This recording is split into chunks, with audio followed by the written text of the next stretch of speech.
Tapi kenapa justru 100% tergantung internet, listrik, server, semua infrastruktur dikendalikan oleh korporasi besar dan pemerintah? Kalau sistem itu dimatikan, Bitcoin ikut mati juga.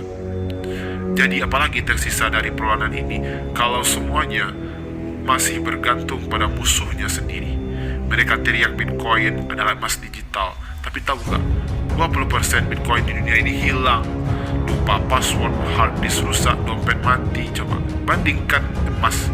Emas nggak perlu listrik mati, nggak butuh update software, nggak bisa diretas dari laptop anak SMA. Emas dipakai di industri kedokteran, bahkan luar angkasa. Bitcoin hanya hidup kalau ada internet dan server berjalan. Sekali blackout, hilang segalanya. Dan yang paling lucu, Bitcoin dibilang anti inflasi, padahal nilai bisa unlock 70% dalam sebulan. Emas itu nilai, Bitcoin itu ilusi yang dirancang agar Anda merasa ketinggalan, dan saat Anda masuk, para pemain awal sudah siap keluar. Bagikan ini karena emas gak butuh validasi, tapi Bitcoin butuh narasi agar tetap hidup. Pernah sadar kenapa para influencer Bitcoin selalu bilang hold aja, sabar beli waktu turun? Karena kalau Anda hold, mereka bisa jual. Mereka butuh Anda percaya, butuh Anda bertahan agar harga tetap tinggi, dan sementara mereka diam-diam ambil untung. Bayangkan kalau semua orang ambil profit hari ini, Bitcoin langsung ambruk, habis, no game over. Jadi narasinya harus dijaga. Bitcoin masa depan, strong hands only. Semua demi satu hal, menjaga ilusi agar paus-paus bisa berenang keluar duluan, dan Anda disuruh sabar tahun demi tahun sambil menatap grafik berharap kaya, tapi nggak benar-benar pegang hasil. Bagikan ini karena satu-satunya yang mereka mau Anda hold adalah harapan palsu. Bayangkan, ini harga emas cuma $1 per gram misalnya.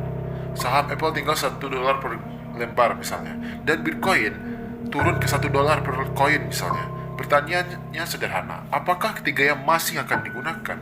Emas sudah dipakai sejak manusia zaman Mesir kuno.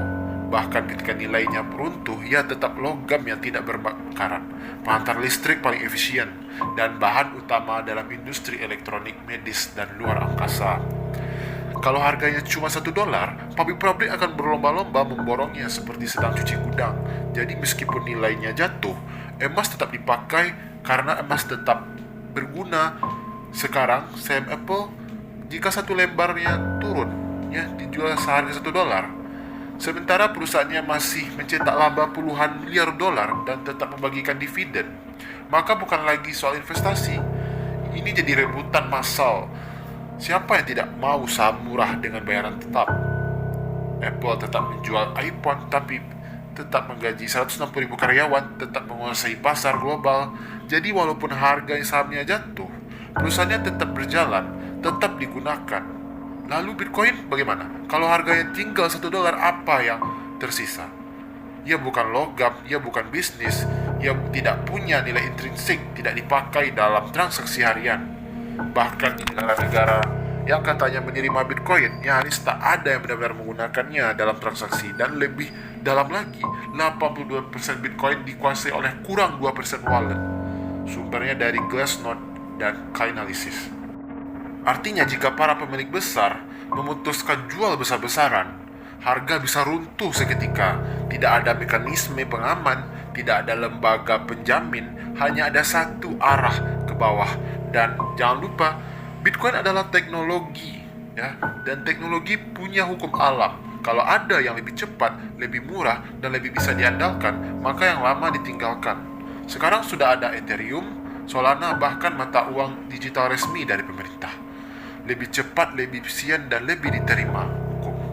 Jadi apakah Bitcoin bisa jatuh ke $1? Secara fundamental sangat mungkin. Studi dari Cambridge Center for Alternative Finance menunjukkan volatilitas tinggi dan konsentrasi kepemilikan memicu risiko pasar tertekan hebat saat kepercayaan runtuh, menyebabkan likuidasi masif tanpa mekanisme stabilisasi. Banyak yang menuduh kami ini sebagai buzzer bank hanya karena kami mengkritik Bitcoin. Lucu juga karena justru kami ini tidak percaya pada sistem bank modern dan uang fiat. Kami tahu cara kerja mereka. Bank mencetak uang dari utang, memberi bunga atas uang yang tidak ada, dan menciptakan ilusi pertumbuhan lewat inflasi yang hanya menguntungkan mereka yang sudah kaya. Sumber Bank of England. Money creation in the modern economy. Uang kertas sekarang itu bukan alat tukar, tapi alat kontrol sejak dolar diputus dari emas pada tahun 1971. Sistem keuangan global resmi menjadi permainan monopoli para elit. Jadi bukan membela bank, tapi kami juga tidak akan melompat dari sistem busuk ke sistem palsu yang lebih brutal, hanya karena tampilannya lebih canggih dan digital. Mari bicara tentang Bitcoin.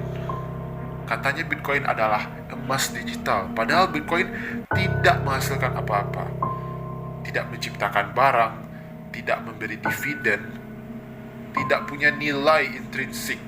Ia hanya naik kalau ada orang yang baru yang membeli. Itu bukan investasi, itu spekulasi. Sumber Base Crypto Illusion, Review of Finance Studies.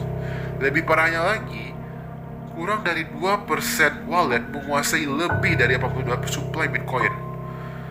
Artinya harga bisa anjlok sewaktu-waktu. Cukup jika mereka jual serempak. Apakah mungkin? Sangat mungkin. Karena mereka bisa dengan mudah mengganti narasi, bikin koin baru, teknologi baru, kata mereka lebih hijau, lebih cepat, lebih masa depan. Dan mereka yang dulu duduk di singgasana Bitcoin akan jadi raja lagi di koin berikutnya. Ya, kamu bisa untung di Bitcoin kalau kamu tahu kapan masuk, kapan keluar. Tapi kamu bukan perancang permainan ini. Kamu hanya penonton yang ikut taruhan. Dan mereka yang teriak bebaskan diri dari bank justru sekarang menyembah sistem baru yang lebih berbahaya, tanpa pengatur, tanpa batas, tanpa belas kasihan. Mereka menuduh fiat memperkaya elit, lalu menyerahkan uang mereka ke dompet digital yang lebih berbahaya dan tidak mereka kenal. Itu bukan perlawanan, itu kemunafikan. Karena pada dasarnya, setiap keuntungan dalam Bitcoin datang dari kerugian orang lain. Camkan itu. Ia bukan sistem penciptaan nilai, ia sistem transfer rugi. Dan inilah posisi kami. Kami tidak percaya pada fiat karena ia memiskinkan pelan-pelan. Kami tidak percaya pada bank karena ia memberi kuasa mencetak uang pada segelintir orang. Tapi kami juga tidak percaya pada Bitcoin karena ia hanya mengganti penjajah tua dengan penjajah baru. Kami tidak ingin mengganti penindas. Kami ingin mengganti sistem yang adil, yang berbasis nilai nyata, yang tidak membuat satu orang kaya karena ribuan orang rugi.